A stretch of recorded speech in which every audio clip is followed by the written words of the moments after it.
I got these slats of wood. They were going to go in the trash. They were a box to keep piping in. I cut it down to about 6 feet to get it into the truck and brought it home. It's been sitting here. And I'm going to do a little project with it. I've planed 2 of these boards down. I need the full length of this one on the right and then a partial, the one on the left, so that crack there doesn't really matter. But I took this down and put a little bit of a bull nose on the end of it because it'll be exposed. I sanded it down with 80 grit sandpaper, and before I did that I ran the plane across it. Took about a 32nd of an inch off. The pieces of wood had a little bit of pits, cracks, and nail holes, being that I took them off of pallets and they've been sitting out here to dry for a long time. So I took this wood putty here, and the wood putty I've had for a while. It was getting hard, wouldn't move too easily, so I took some of this, whatever it's called, and mixed it up, made it a lot thinner so that I could spread it and put it in here, and now I'm just waiting for it to dry so I can sand it back down. I've sanded the putty down, and there's a little bit of what the wood looks like now. It's got a little bit of cracking, pitting, but it's covered up, and nail holes, and you really can't necessarily tell.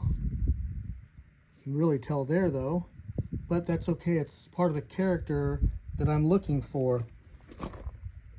And I sanded this down with 80 grit sandpaper, and that's all I'm going to do, because inside of our house is rustic, and I'm going to put a nice dark walnut stain on there, but I'm going to thin it out.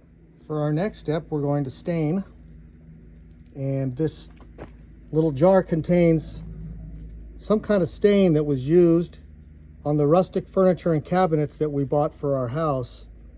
I don't know what it is they used, but it was hard, like a paste.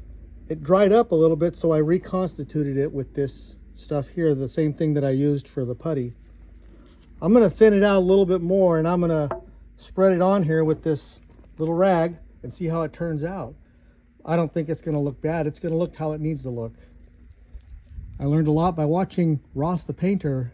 He always liked to say, in painting there are no mistakes. Well, in anything there are no mistakes. It's just what you make of it.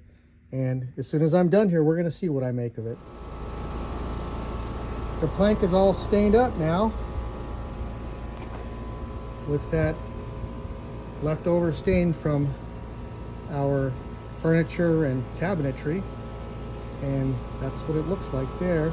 Let me know in the comments below what you think of the color and how it's turned out so far.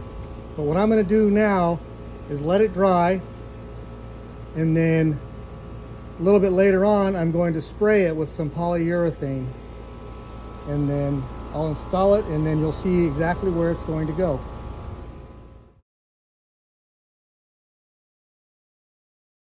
And since my operation is outdoors, wasn't able to work on this small project for the last couple of days. Got a little bit of wind and a little bit of sprinkles. So I left it for a while and came back outside, ran a tack cloth across it, and I'm going to spray some glaze across it. I have it coated now, and I had just enough of the clear glaze to finish it. I'll let that dry for several hours and then come back out and finish this project up. And I've got the screws in, they're countersunk, and I'm going to fill it up with this wood filler. And there's that familiar old plastic putty knife.